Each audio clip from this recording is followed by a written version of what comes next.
আসসালামু আলাইকুম দর্শক, আশা করি সকলেই ভালো আছেন। আমিও ভালো আছি আলহামদুলিল্লাহ। তো এই ভালো থাকার মাঝে অনেকে আবার ভালো নাই। আমি যতটা জানতে পারছি অনেকের শশা গাছের গোড়া পচা রোগ হইতেছে।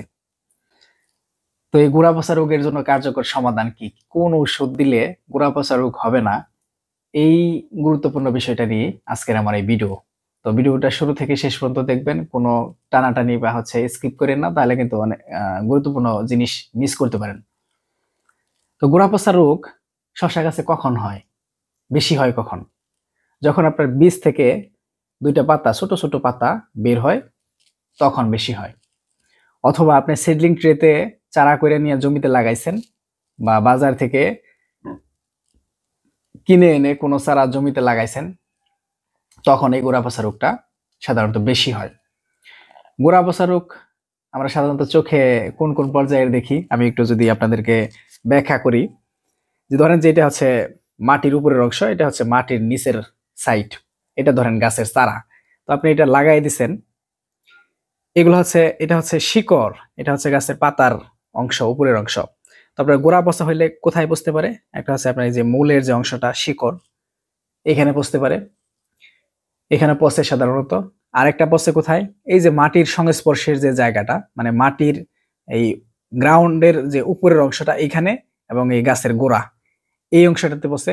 আরেকটা হচ্ছে যে মাঝখানের দিকে শুকাইয়া মরে বা পচে। এই তিন রকমের গোড়া পচা আমরা সাধারণত দেখি। তো গোড়া পচা রোগ হচ্ছে আপনার ছত্রাকজনিত রোগ।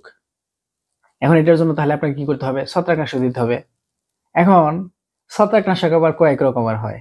আপনার কন্টাক আছে, তারপরে হচ্ছে আপনার সিস্টেমিক আছে। তাইলে এই রোগের জন্য কন্টাক কাজ করবে ভালো না সিস্টেমিক কাজ করবে, এটা আগে আপনাদেরকে জানতে হবে। তাহলে কন্টাক ছত্রাকনাশক কিভাবে কাজ করে এটা আমরা একটু সংক্ষেপে দেখি।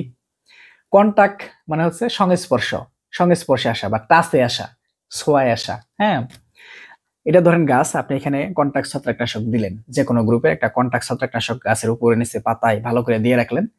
বাহির থেকে উপর থেকে যদি একটা ছত্রাক উড়ে এসে এটার উপরে বসে, এটার সংস্পর্শে আসলে, এই ছত্রাকনাশকের সংস্পর্শে আসলে ছত্রাকটা মরে যাবে।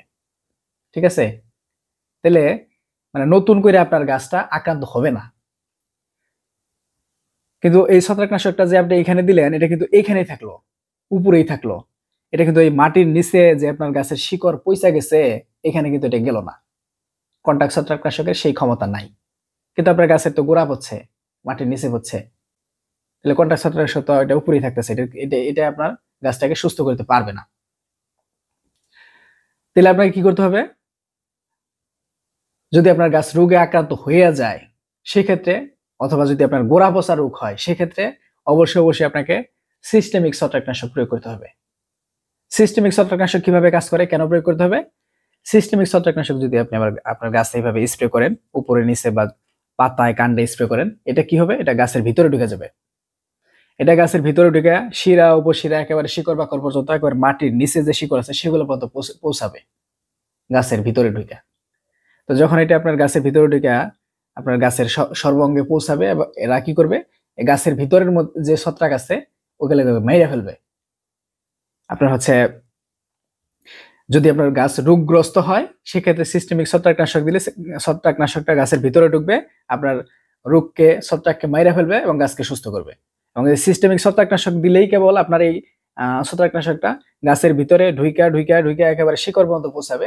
শিকড়গুলা যদি আক্রান্ত থাকে ছত্রাক দ্বারা, ওইটাকে সুস্থ করবে, ছত্রাককে নিধন করে বা মাইরা। তাহলে বুঝতে পারছেন যে কোন ছত্রাকনাশক দিতে হবে।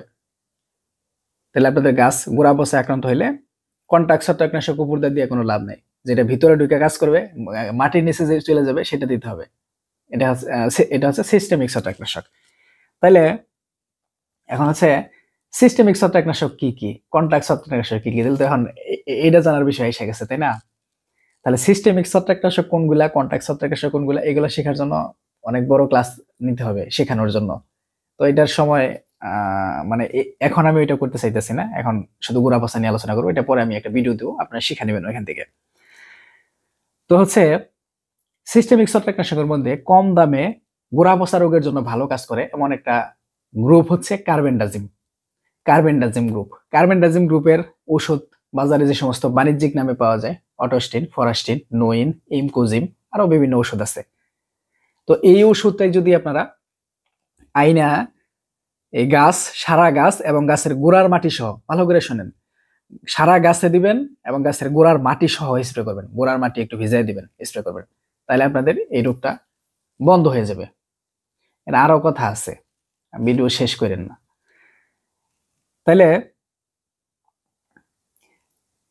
আমরা হচ্ছে সিস্টেমিক ছত্রাকনাশক কি দিব? গাছ যদি গোড়া পচা হয়, কার্বেন্ডাজিম গ্রুপের ওষুধ দিব।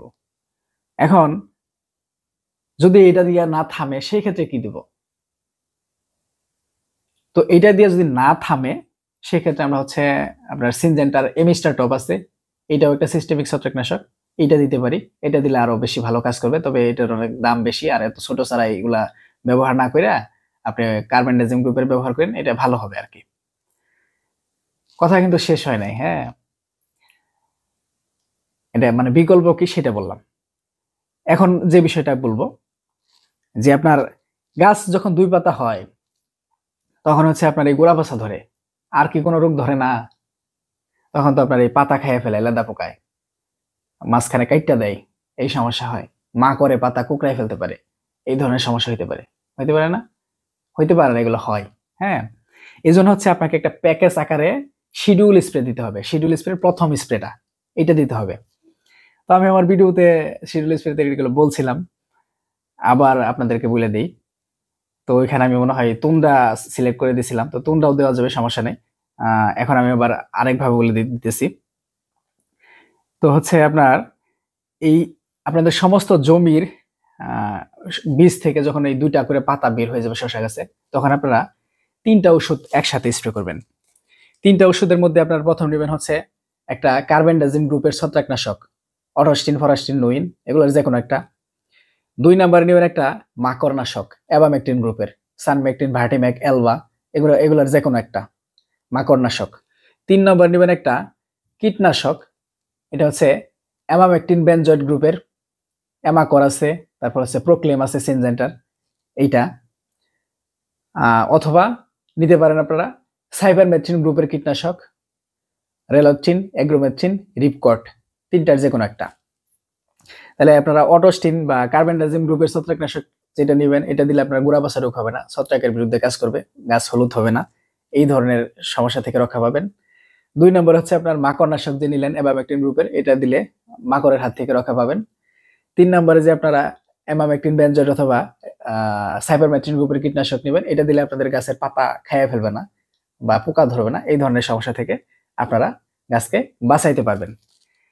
তাহলে এই 3টা ওষুধ আপনারা একসাথে 5 থেকে 7 দিন পর পর স্প্রে করবেন। আমার মনে হয় এটা 2টা স্প্রে বেশি আপনারা দিতে পারবেন না, কারণ আমি এখানে 2টা ছবি দেখেন, যে প্রথম যে 1 নাম্বার ছবিটা দেখতেছেন, প্রথম যে 2টা পাতা গাছের বের হয়েছে, এই 3 রকমের ওষুধ শুধু এই 2 পাতাই স্প্রে করলেই আপনারা ভালো কার্যকর সমাধান বা এটা ফলাফলটা পাবেন। কিন্তু 2 নাম্বার ছবিটা দেখেন, যখন 3য় পাতাটা বের হয়ে যাবে বা ডগা বের হবে বা 4র্থ পাতা বের হবে, মানে যখন শশার পাতার মতো পাতা যখন বের হবে, শশা গাছের যে অরিজিনালি যে পাতাটা বের হয়, এইটা যখন বের হয়ে যাবে, তখন কিন্তু এই 3 রকমের ওষুধ আর ভালো কাজ করবে না। তখন এখানে আপনার সাদামাছি আসবে, অ্যাফিড আসবে, আরো নানা রকমের পোকা আসবে, যেগুলা আপনার এই অ্যামামেকটিন বেনজয়েড বা রেলথ্রিনে যাবে না। তখন আপনাদেরকে কীটনাশক পাল্টাইতে হবে, ছত্রাকনাশকটা পাল্টাই দিলেও ভালো হবে। তো ওইগুলো আমি শিডিউল স্প্রেতে বলে দিব।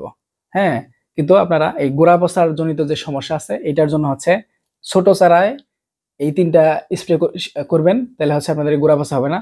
আর যদি বড় গাছেও গোড়া পচে, সেই ক্ষেত্রে শুধুমাত্র গাছের গোড়ায় আপনারা হচ্ছে এই কার্বেন্ডাজিমটা ওই গাছের গোড়ার মাটি সহ ভিজাইয়া ভালো মতো স্প্রে করে দিবেন। তাহলে হচ্ছে আপনারা আপনাদের এই শসা গাছগুলা বা অন্য যে কোনো গাছের চারা ভালো থাকবে ইনশাল্লাহ। তো ভিডিও আর বাড়াবো না, এই পর্যন্তই। তো যাদের গাছের সমস্যা আছে শসা গাছের, তারা এইভাবে এই ওষুধগুলো স্প্রে করলে আশা করি যে আপনাদের গাছের সমস্যার সমাধান হবে। প্রথমে এই গোড়া পচার জন্য অটোস্টিন ব্যবহার করবেন, যদি গাছ না হয় তারপরে আপনারা এমিস্টারটপ ব্যবহার করতে পারেন। তো ধন্যবাদ সকলকে, ভালো থাকবেন সবাই, আসসালামু আলাইকুম, আল্লাহ হাফেজ।